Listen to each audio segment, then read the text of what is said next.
지난주일이 흩어지는 예배 주일이어서 2주 만에 뵙습니다. 여러분 흩어져서 한국 교회 모습을 보았는데 어땠습니까? 한국 교회가 희망적인 것 같습니까? 아니면 침체되어 있는 것 같습니까?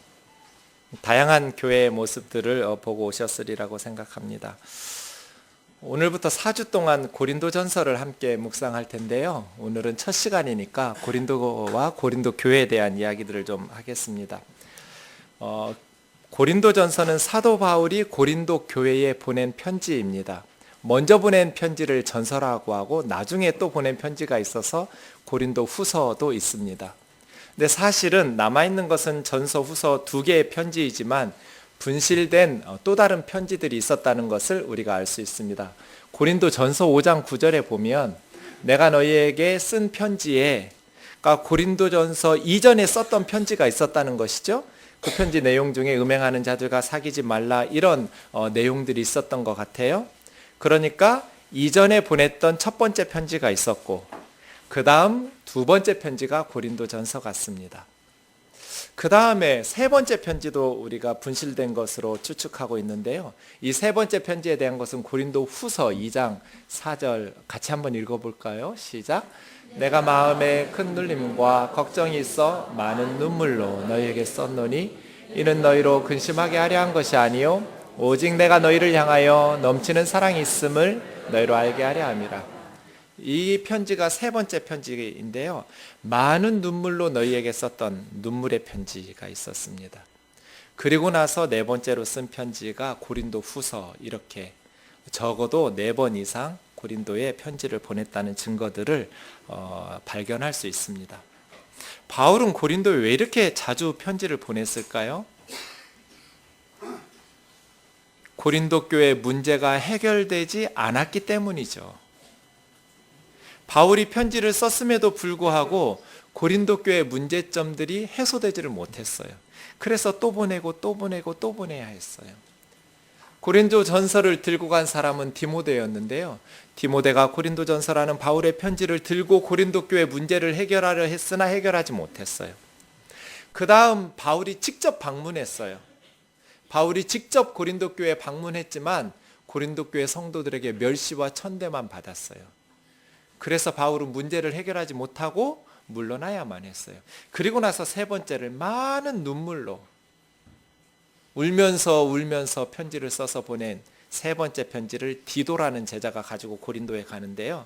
디도가 세 번째 편지와 함께 고린도 교회 문제가 해결돼요. 그리고 고린도 후서에는 너무나 기쁜 소식을 듣고 행복해서 편지를 쓴 게 고린도 후서예요. 이렇게 고린도 교회는 바울에게 많은 아픔을 주었던 그런 문제가 참 많았던 교회였습니다. 고린도 도대체 어디에 있었고 어떤 교회였을까요? 지도로 보면 이렇습니다. 오른쪽 끝에 있는 데가 안디옥인데요. 네, 저 안디옥에서 2차 선교 여행 때 서쪽으로 계속 가서 저 왼쪽 끝에 있는 큰 원이 고린도입니다. 지금 그리스의 항구 도시인데요. 그때는 로마 제국의 아가야 지역의 행정 수도였습니다. 저 아가야의 고린도라는 지역이 육상으로 보아도 교통의 요지고요. 해상으로 해도 이오니아해와 에게해가 교차하는 곳이어서 지금은 고린도 해협이 있거든요. 고린도 지역이 해상 교통의 요지예요.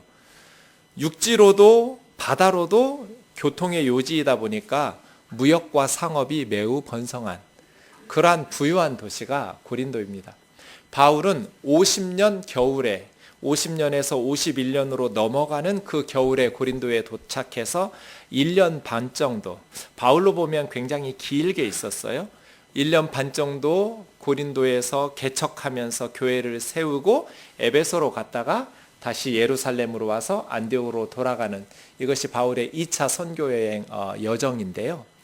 고린도에서 가장 오래 머물면서 2차 선교여행 중에 교회를 시작했죠. 고린도라는 도시는 기원전 44년에 시저에 의해서, 카이사르에 의해서 로마 제국으로 건설됩니다.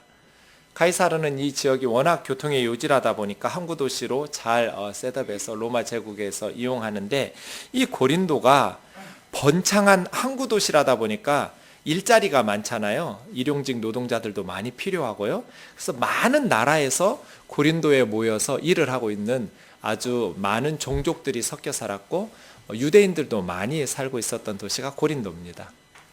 고린도가 돈이 많고 또 여러 민족들이 모여 사는 항구 도시라다 보니 성적으로 매우 부패한 도시이기도 했습니다. 특별히 아프로디테를 섬기는 신전에서 이 성적 음란함을 조장하는 그러한 난잡한 신전의 예배 의식들도 있었던 것으로 보입니다. 고대 문서에 고린도 사람들처럼 산다 이 말은 성적으로 문란하다는 의미였습니다. 그러면서도 또 한편으로는 고린도가 부유한 도시라다 보니까 많은 학자들과 지식인들이 고린도에 모여서 학교를 개설하고 학생들을 가르치기 시작해서 특히 당시 헬라에서는 말을 설득력 있게 아주 아름답게 말하는 것을 수사학이라고 하는데 수사학을 굉장한 가치로 평가하고 있었거든요. 고린도가 수사학이 발전해서 고린도 사람의 말하면 매우 아름답고 설득력 있는 말 이렇게 고대 문헌에 나와 있습니다. 고린도라는 도시가 성적으로 방종하고 또 지혜와 지식과 말을 아름답게 하는 것을 추구하고 이런 부유한 도시라다 보니까 고린도 교회도 굉장히 문제점들이 많이 있었습니다. 그 중에서 가장 큰 교회의 문제는 바로 이건데요. 1장 10절부터 좀 보겠습니다. 형제들아 내가 우리 주 예수 그리스도 이름으로 너희를 권하노니 예수님 이름을 총동원했어요. 바울이 주 예수 그리스도의 이름으로 권하노니 다 같은 말을 하고 너희 가운데 분쟁 없이 같은 마음과 같은 뜻으로 온전히 합하라. 내가 글로의 집 사람들 편으로 들어보니 너희 가운데 분쟁이 있다더라. 너희 중에 어떤 이는 바울파, 어떤 이는 아볼로파, 어떤 이는 게바파, 어떤 이는 그리스도파, 한 교회에서 서로 파당이 지어져서 싸우고 분쟁이 있으니 그리스도께서 어찌 나뉘었느냐. 바울은 개척한 사도 바울이고요. 아볼로라는 이름은 처음 들으시는 분들도 계실 것 같아요. 게바는 베드로입니다. 아람어인데요. 반석이라는 뜻으로 헬라어로 하면 페트로스 해서 베드로. 시몬 베드로는 예수님의 12제자 중에 하나이니까요. 바울이 개척하고 에베소로 떠났을 때 바울이 떠난 후에 고린도 교회에 아볼로가 또 그 후에 베드로가 와서 교회를 유익하게 했었습니다. 그런데 그러한 영적인 스승들이 지나간 자리에 교회는 파당이 생겼습니다. 그리스도파는 아마 예수님으로부터 직통 계시를 받는 파일 거라고 학자들이 추측합니다. 나는 예수님한테 직접 음성을 들어 이렇게. 한 교회에서 이렇게 파당이 지어져서 싸우고 있는 거예요. 교회가 어떻게 되겠어요? 아볼로라는 사람 사도행전 18장에 보면 24절부터요. 알렉산드리아는 이집트인데요. 이집트 알렉산드리아 출신의 유대인이에요. 그런데 이 아볼로라는 사람은 언변이 좋고 성경에 능통한 사람이에요. 말을 잘했어요. 고린도 사람들, 헬라 사람들이 수사학을 매우 중요하게 여겼다고 그랬죠. 말을 설득력 있게 유창하게 하는 사람을 인정해 주었는데 아볼로는 딱 적합한 사람이죠. 언변이 좋고 성경에 능통한 사람이에요. 이 아볼로가 에베소에서 아가야 지역이 고린도예요. 아가야로 가려고 했더니 형제들이 격려하면서 편지를 써주어서 성도들에게 이 아볼로를 잘 영접하라고 해서 고린도 아가야 지역에 갔는데요. 아볼로가 고린도에 가서 성경으로서 많은 믿는 형제 자매들에게 유익을 주었는데 특별히 유대인들에게 구약 성경을 풀면서 예수님이 메시아라고 예수님이 그리스도라는 것을 가르쳤어요. 그래서 많은 공중 사람들 앞에서 유대인들을 이기니까 고린도 성도들이 얼마나 뿌듯했겠어요. 아볼로의 그 많은 성경 지식과 유창한 말솜씨에 고린도 성도들은 많은 힘을 얻었겠죠. 그래서 고린도 사람들이 아볼로파가 생긴 거예요. 바울은 어땠을까요?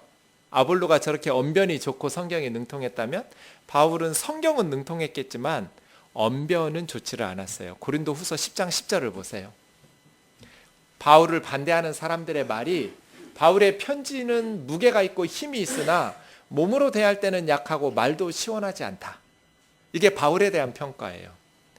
편지, 글은 힘이 있죠. 무게가 있어요. 왜요? 바울처럼 실력이 탄탄한 사람이 어디 있어요?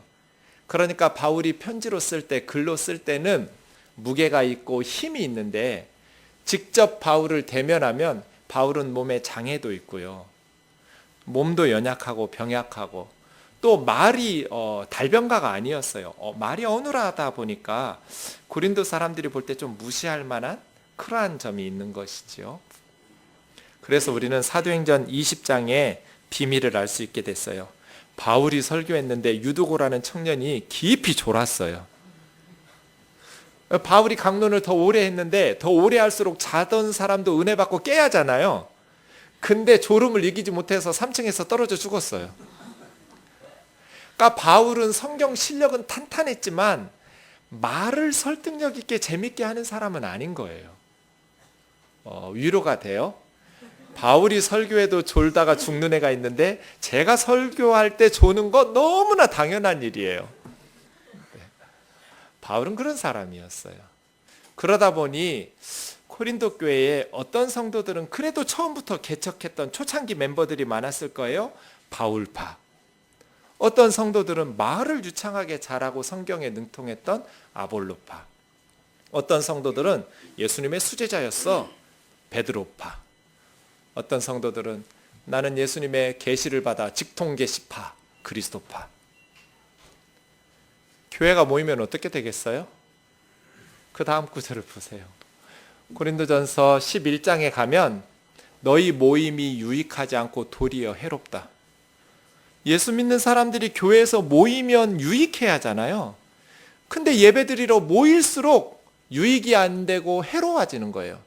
너희가 교회에서 모일 때 서로 분쟁이 있다함을 듣고 어느 정도 믿는데 그 다음 내용을 보시면은요, 파들끼리 어느 파는 부유한 파여서 집에서 잔뜩 먹을 것을 가지고 와서 배부르게 먹고 또 포도주 성찬식 할 때 잔뜩 마셔서 교회에서 취해서 술 취해 있는데 어떤 가난한 파는 먹을 것이 없어서 시장하고 쫄쫄 굶고, 그러니 이런 장면 한번 생각해 보세요. 뜨인돌교에서 예배 끝나고 애찬식 할 때 집에서 잔뜩 음식 준비해 온 사람들은 맛있다 하면서 배 터지게 먹고, 어떤 파는 먹을 게 없어가지고 꼬르륵 소리 나면서 그렇게 있다면 이 교회가 도대체 어떻게 되겠어요? 안 믿는 사람들이 이 교회 와서 계속 다니고 싶겠어요? 고린도 교회가 이랬어요. 분쟁, 파당 지어진 것이죠. 이것이 바울을 가슴 아프게 했어요. 교회가 어떻게 모이면 서로 사랑 안에서 하나 돼야 되는데 자기들끼리 서로 분쟁해서 파당이 지어서 싸우고 다투고 있는 거예요. 그러니 바울이 눈물로 편지를 써도 이 문제가 해결이 안 돼요. 3장 5절부터 보시죠. 같이 읽겠습니다. 7절까지 시작. 그런즉 아볼로는 무엇이며 바울은 무엇이냐? 그들은 주께서 각각 주신 대로 너희로 하여금 믿게 한 사역자들이니라. 나는 심었고 아볼로는 물을 주었으되 오직 하나님께서 자라나게 하셨나니 그런즉 심는 이나 물 주는 이는 아무것도 아니로되 오직 자라나게 하시는 이는 하나님뿐이시니. 아볼로는 무엇이고 바울은 무엇이냐? 너희로 하여금 믿도록 한 하나님의 종들 아니냐? 하나님의 사역자들일 뿐인데 너희가 그 사람들을 섬기니 말이에요. 나는 개척했으니 심었다고 할 수 있고 아볼로는 내 후에 와서 성경으로 너희를 유익하게 했으니 물을 준 자와 같다지만 뿌리는 자나 물 주는 이는 아무것도 아니다.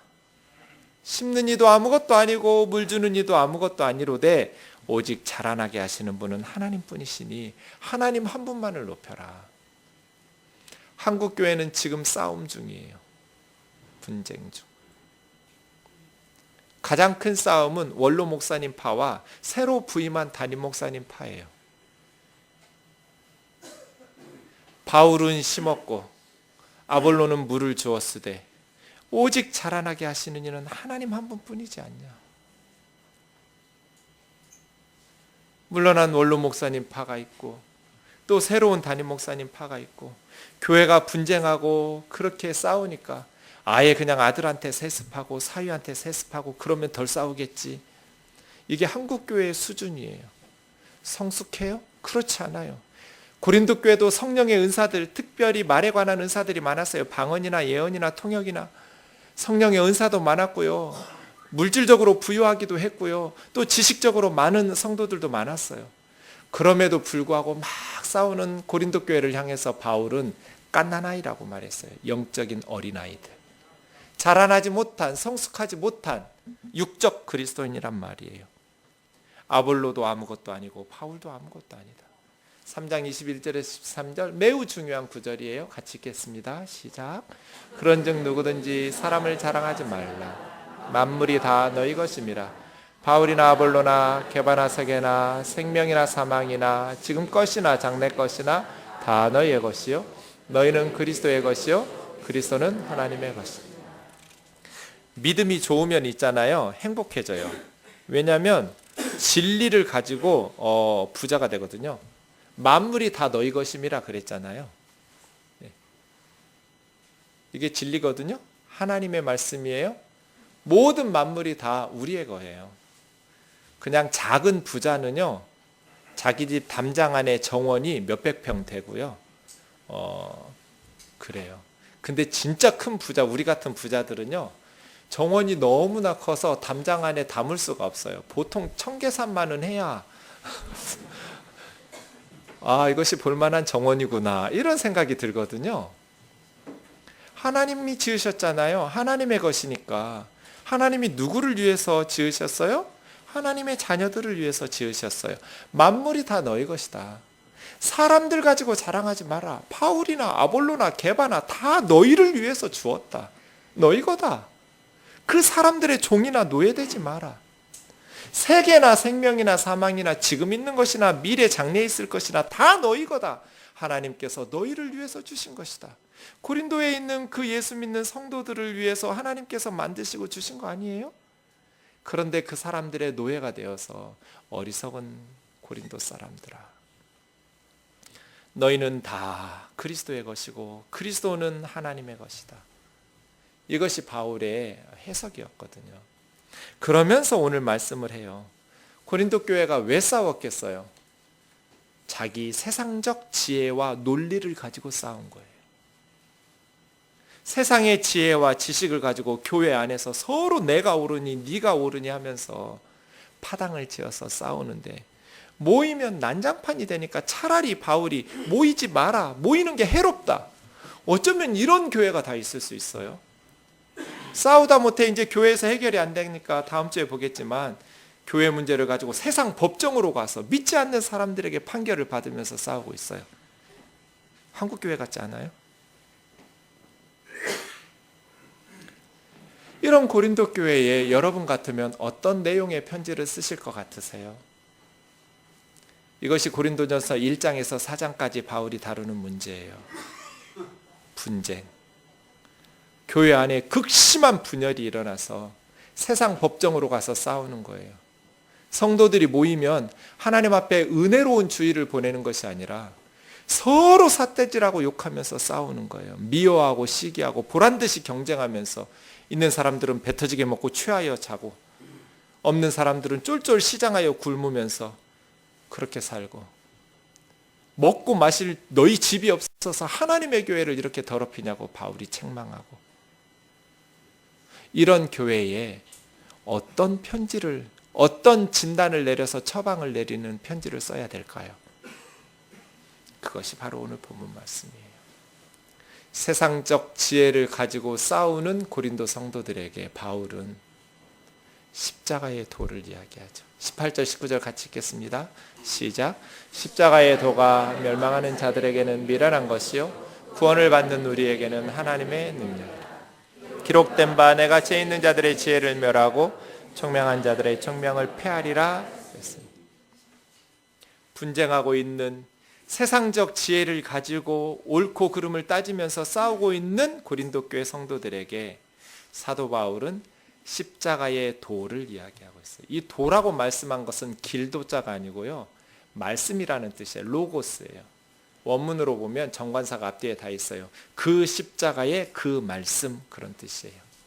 십자가의 말씀이, 그 십자가의 말씀이 복음이 멸망하는 자들에게는 한 단어로 미련한 거예요.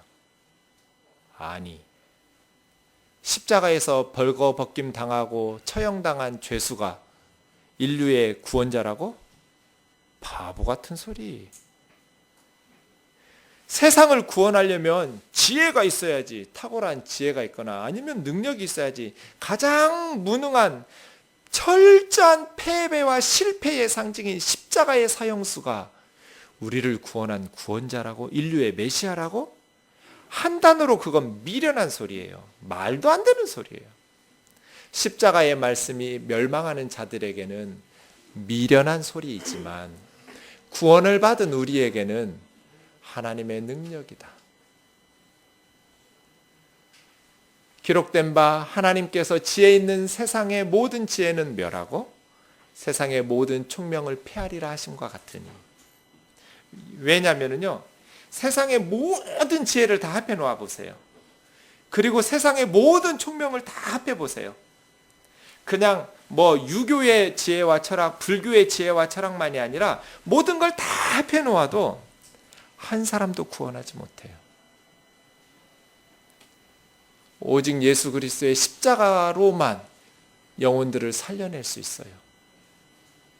그러니 십자가의 가장 무능하고 무기력하고 패배와 실패의 상징인 십자가로 사람들을 구원하심으로써 하나님께서 세상의 지혜를 멸하신 거예요. 어떤 세상의 지혜도 한 사람도 살려내지 못하니까요. 어떤 세상의 능력도 한 사람도 살려내지 못하니까요. 너희는 그런 세상적 지혜를 가지고 싸우고 있다는 거예요. 하나님의 지혜는 십자가고 하나님의 능력은 십자가인데 하나님의 지혜와 능력인 십자가의 정신을 버리고 교회가 세상의 지혜와 능력만을 추구하면서 서로 싸우고 전도의 문 다 가로막고 뭐 하는 짓이냐는 거예요. 십자가는 뭐예요? 남을 살리기 위해서 내가 죽는 거예요. 이 십자가가 지혜요. 십자가가 능력인데 너희는 세상적 지혜를 추구하고 세상적 능력만을 추구하고 예수 믿는다면서 교회에 모여서 서로 싸우고 교회를 파당으로 만드니 바울이 눈물을 흘리면서 편지를 쓰는 거예요.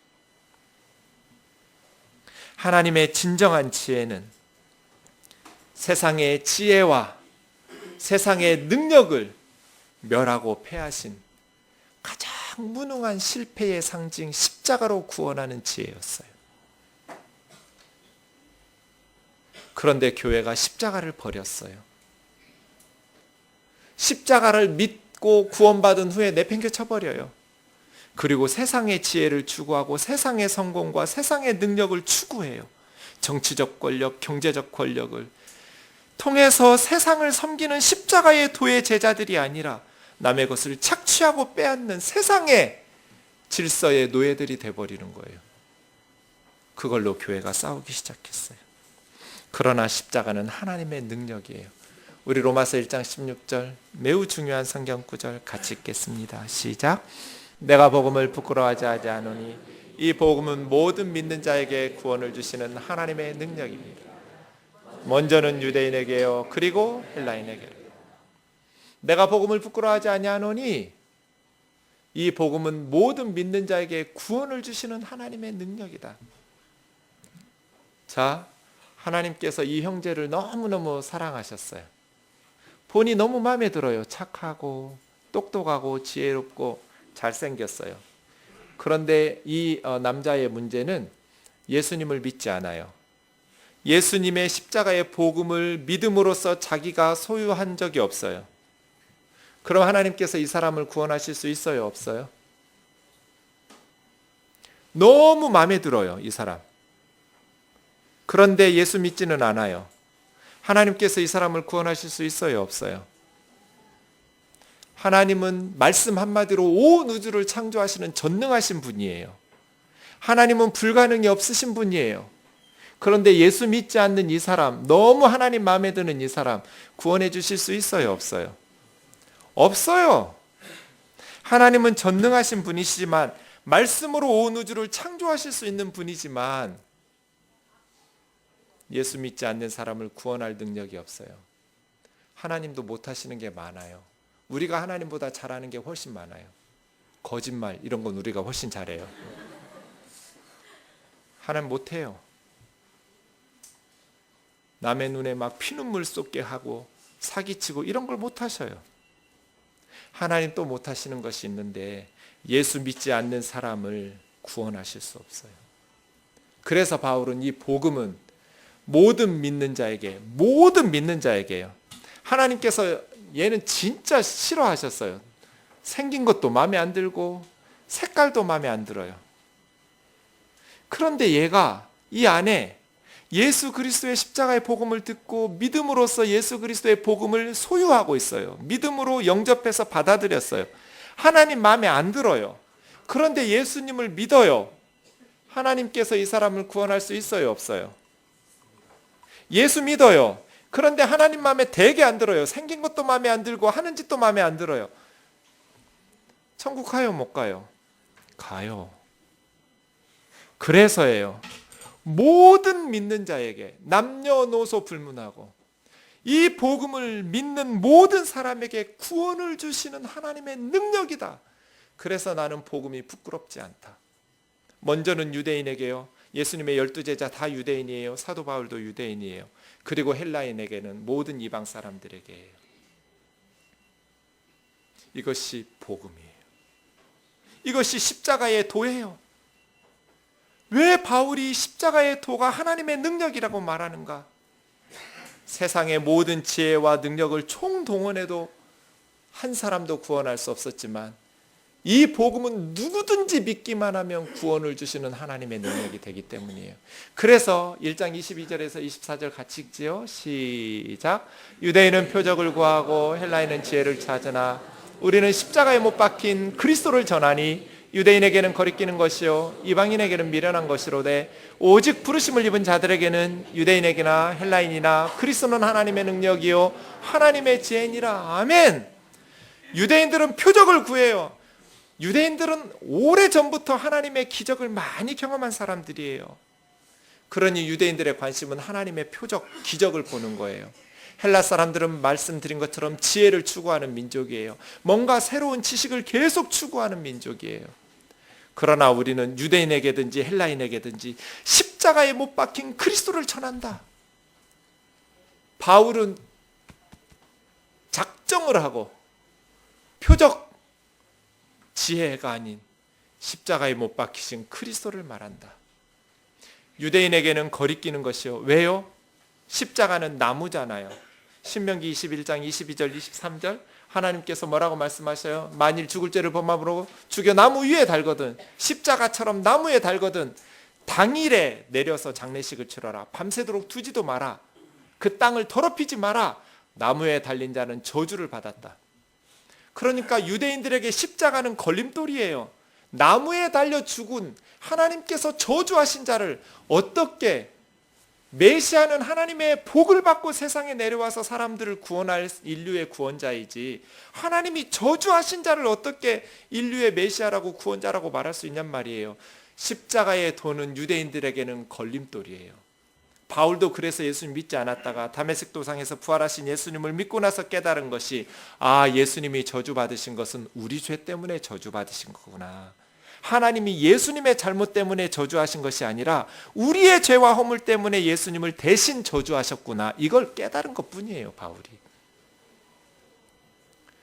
유대인에게는 거리끼는 것이요 헬라인에게는 미련한, 계속 미련하다고 말해요. 십자가의 도는 한마디로 미련한 바보 같은 얘기예요. 야, 평생 못된 짓만 하다가 죽기 전에 예수의 복음을 듣고 눈물로 울면서 회개하고 예수님을 믿으면 천당 가고 세상에서 아무리 착하게 살다가도 예수 믿지 않고 죽으면 지옥에 가냐? 그게 십자가의 도예요. 맞아요. 세상적 지혜로는 이해할 수가 없어요. 되도 않는 소리 하고 있네. 안 꺼져? 나한테 다시는 그딴 되도 않는 말 짓거리려면 찾아오지도 마. 이게 십자가의 도예요. 멸망하는 자들에게는 한 단어로 미련한 말이에요. 그런 미련한 바보 같은 소리가 어디가 있어? 되도 않는 소리를 어디서 믿으라는 거야. 너나 믿어. 십자가의 도는 미련한 거예요.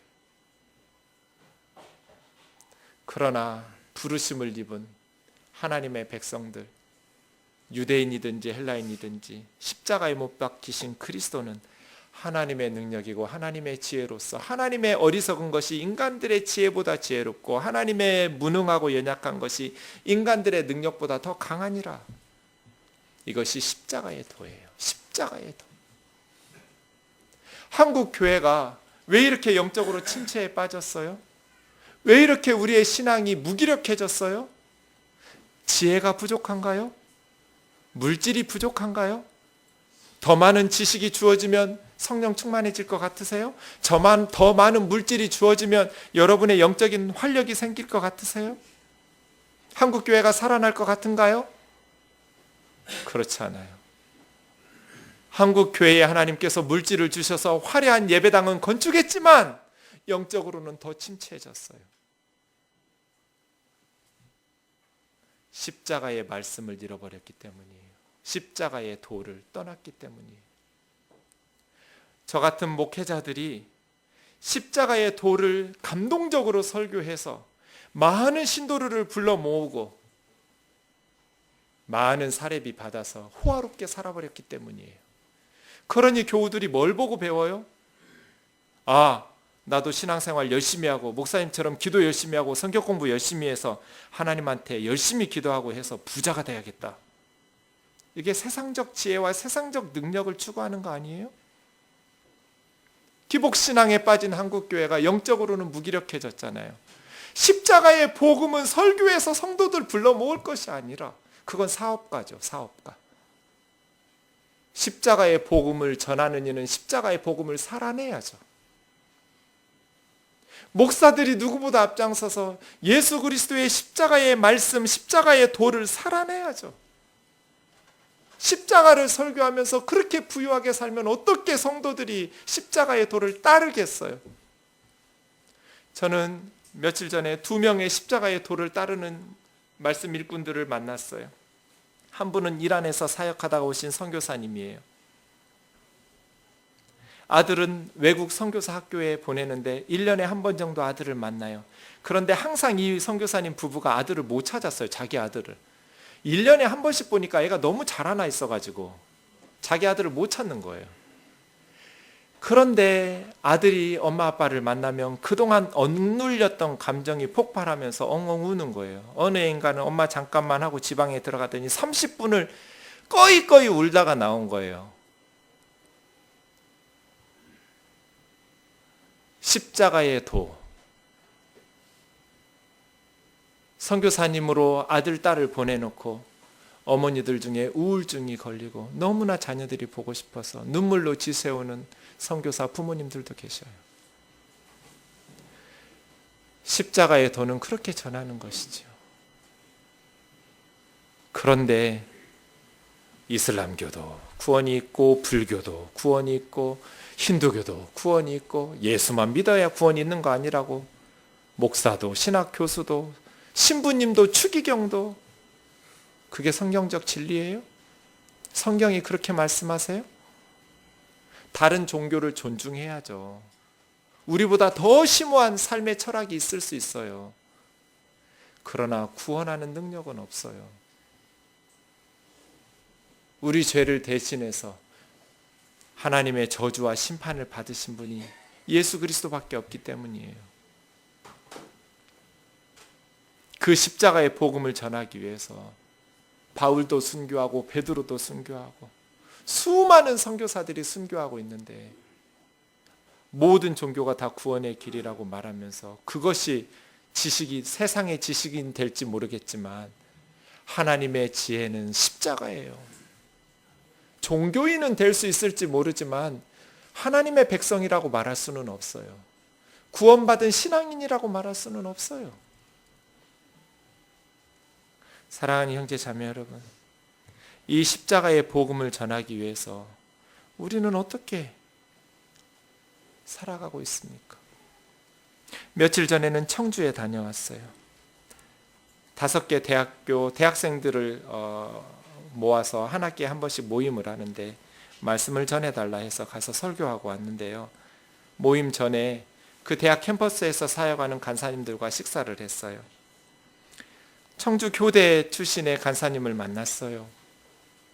교육대학을 졸업했으면 초등학교 선생님이 되잖아요. 얼마나 좋은 직업이에요.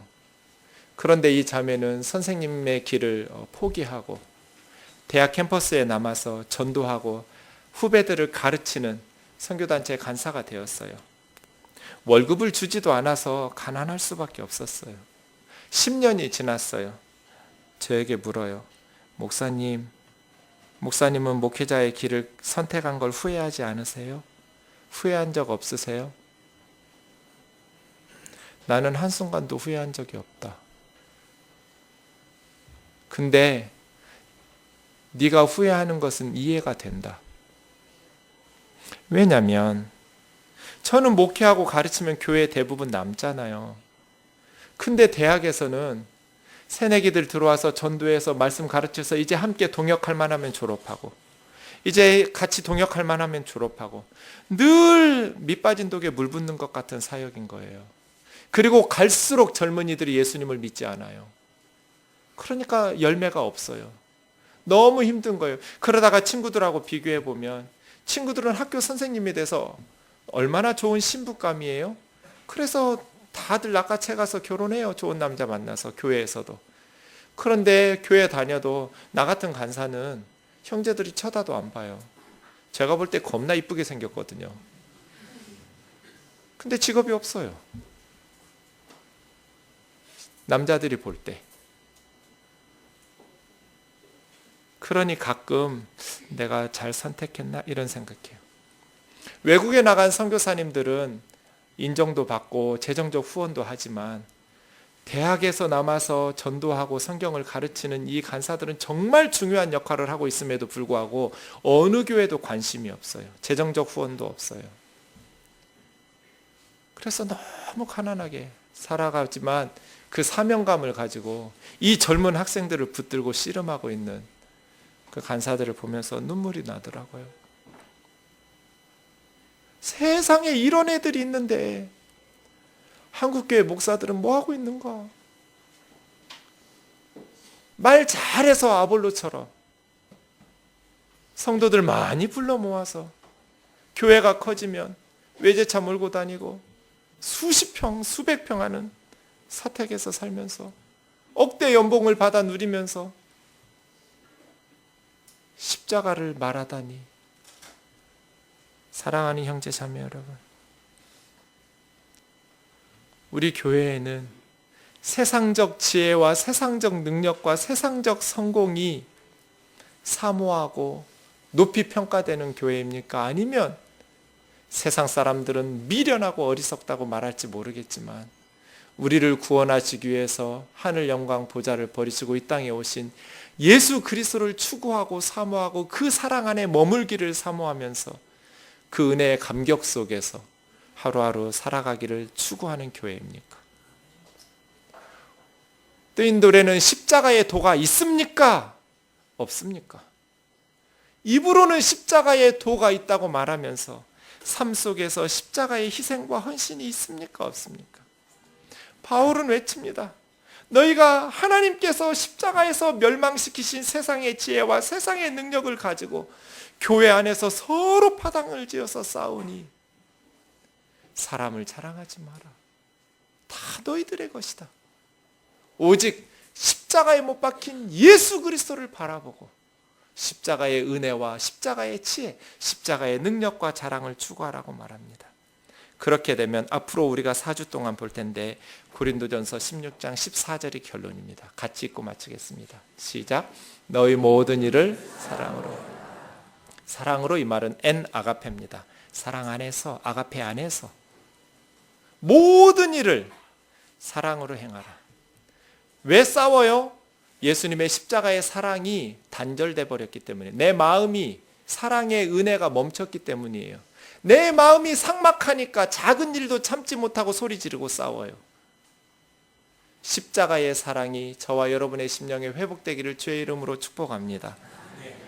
모든 일을 사랑으로 행할 수 있도록, 모든 일을 사랑으로 행할 수 있도록 예수 그리스도의 십자가의 사랑을 우리의 심령에 회복하고 그 십자가의 지혜와 능력 안에 머물면서 주님을 찬양하며 살아가기를 주의 이름으로 축복합니다.